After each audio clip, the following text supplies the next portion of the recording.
everyone, welcome back to the channel. My name is Ben and I want to do some clarifications and apologies. So first of all, with this series with the emergency power solution, my emergency power solution, the first recording was done with this action camera run on a head strap. As you can see, someone actually gave some constructive criticism in the comments. Actually, I think it was on a Facebook post, and I took their solution and got one. So if you leave me constructive criticism, more than likely I'm going to listen to you, and if I can act on it, I will. That comment, if I can find it, is going to be posted somewhere on the right now around here. With that, this project's going to take multiple days, multiple times to do it, so expect a bunch of different changes, shirt changes, stuff like that. Also, we're going to try some new editing things. These videos are kind of going to be recorded probably weeks in advance, so if you give me instantaneous feedback, I'm sorry if it doesn't happen on the next video, but I will try to leave a week or so between video releases, so that way if you have feedback, I can act on it. With that being said, let's get back into the build. All right, so here's where we are, and I can see this is actually looking a lot better. So thank you for whoever suggested this. So the next thing I want to do is I want to put my power strip up here, and mounting this little bracket is probably going to be the first main thing we end up doing. Now, the screws I have for it are a little too big, so we're end up going to be drilling all these out. I'm just going to eyeball it. So find where I want this positioned. Another thing we're going to run into almost immediately, I just dropped that on the table. Most of is I'm going to have to gut a lot of this in here. So the big question right now that I am facing is when I plug this in, which way do I want to face my battery? And I'm thinking just like that. As you can see, it pulls loosely, and yes, I know I'm going to have to secure this. I'll figure out when I'm going to do that, but a lot of this right here is going to have to get gutted. So the first step in that is going to be, honestly, just figuring out where everything's going to be and then going back and gutting. So, and yes, I know there's a lot of extra space in here.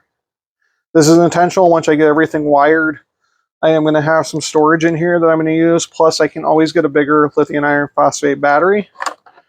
This is just the start.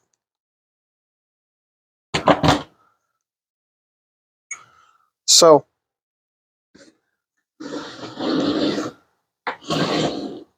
let's get to drilling.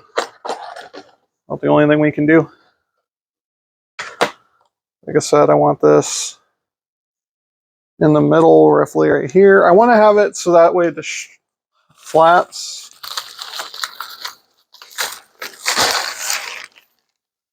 can flip open. Let's grab one of our bigs. That one I'm going to be doing something completely different with. Yes, I have some of the components. I don't have everything I need. I would like more than just 4 slots here.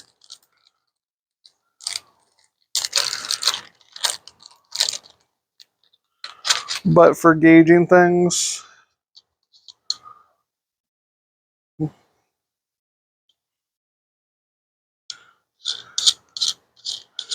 where exactly I want this positioned, we're going to be using probably our first in the succession right after our power switch. The top one's going to be a power switch. I want to be able to shut all these on and off. Pick that up here in a second. So actually, almost dead center, and we're going to eyeball that. Will work fine. Sure you're all seeing this, so we're going to eyeball roughly in the middle.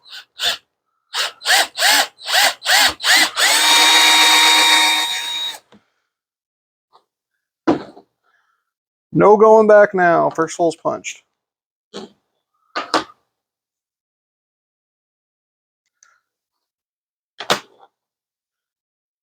And some people might not like what I'm about to do, but I'm going to rough fit this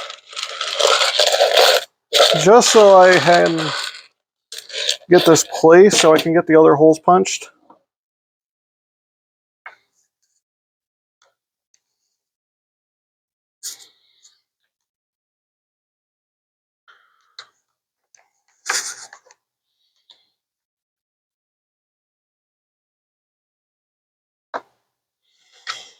Actually, I don't need to put a backer on it because I'm going to have to cut for the backer. That's all right. That is okay. So eyeball at the bottom.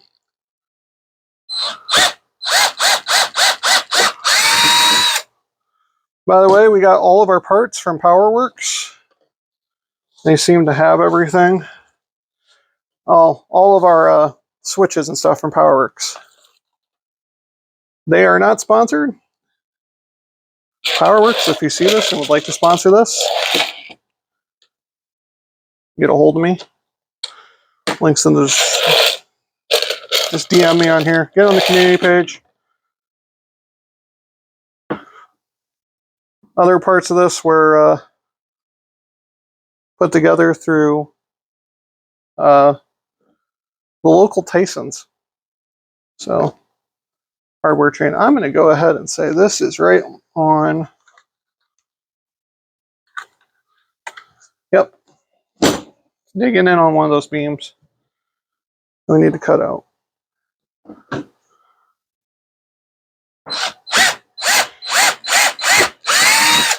For those of you that don't know, if you go at an angle, everything between there is going to be at the angle in which you've already put.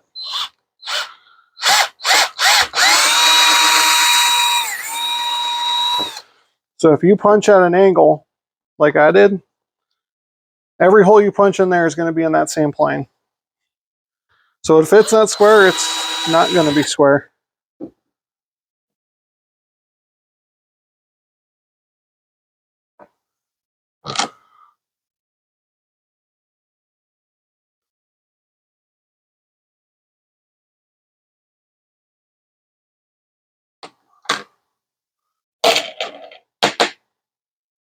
And with that, these are reamed out to the right size that we need now.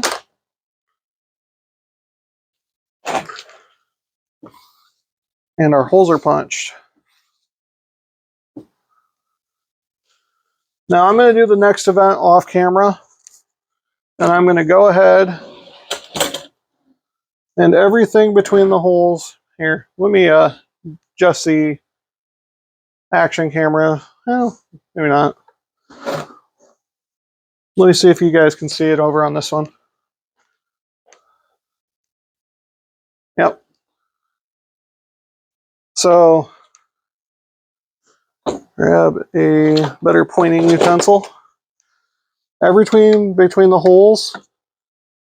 Okay, they're down there. Everything between the holes here, I got to go through and gut all this out. All of our holes that we're about to punch with the step bit are going to go in right there. So I'm going to do that off camera, and we'll be back. Actually, would not be a bad idea to start with a pilot hole and then widen out from there. So let's do that.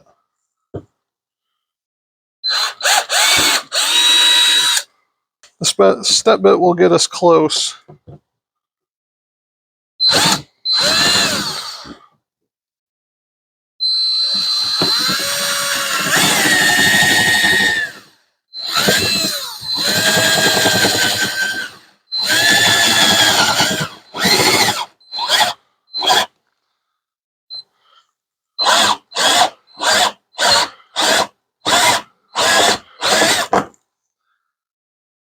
To do a little bit more on that one. This is what it's going to loosely look like.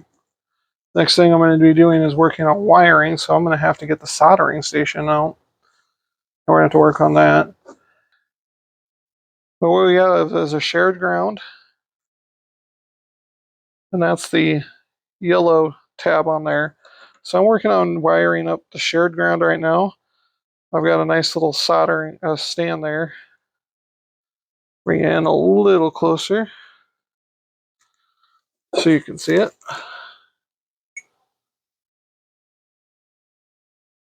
So I'm going to end up soldering that together, connecting in.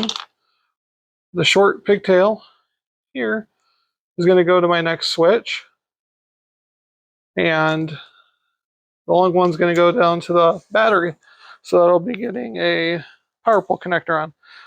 I'm going to bring it back when I have all the wires connected to the back of the switch and the power poles and everything connected, and we will come back to work on our first daisy chain. All right, I've done quite a bit of work here. So going off our diagram, gold is ground, and gold continues. So I've got my pigtail off to the next one. So this is going to go to our next connector. It's going to daisy chain over. Might be a little short, but should be all right. And then I've got the daisy chain off that ready. Then I have positive output or input, which is in the middle. So as you can see, these two are going actually to the battery. Sorry, I want to make sure you guys can see that. These are going to the battery. So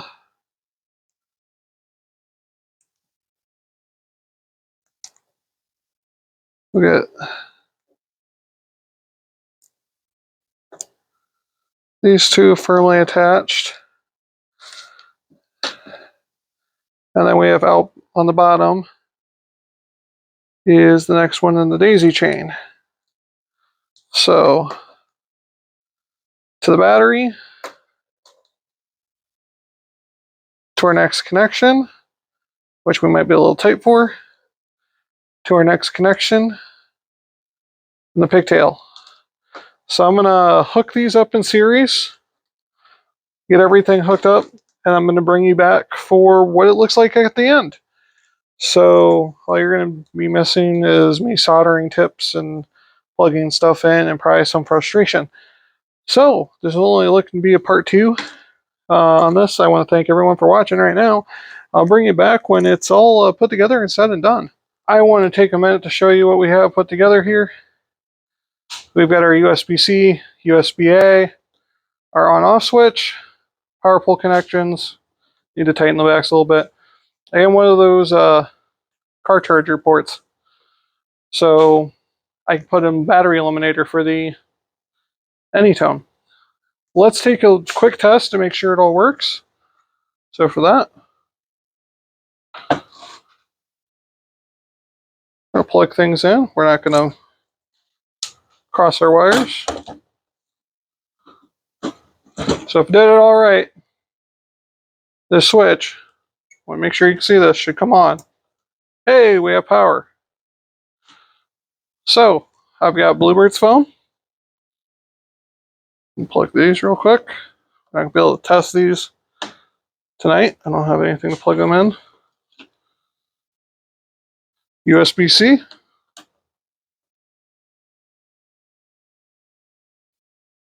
Hey, and that works. My phone, USB-A. And what do you know? That works too. So now we're charging both of our phones off emergency battery power, off a lithium iron phosphate battery. Exactly what this is supposed to do. On top of that, we can hook solar to this and recharge this battery as it dwindles down. The solar panel, the solar charge controller would be going. In fact, let's get it going.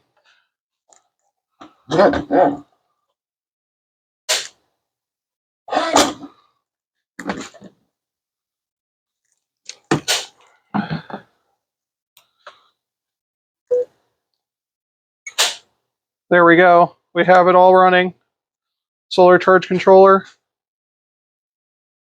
Power in, we can plug in the solar panels over here, power this station. Everything what we designed it for. So emergency power when we need it most. 12-hour lithium iron phosphate battery by IONO that we can charge during the daylight hours. We can actually swap that out. There's plenty of room to swap that out for a bigger battery, which is kind of the plan. This is going to have room to grow. With that, I would like to thank everyone for watching this build.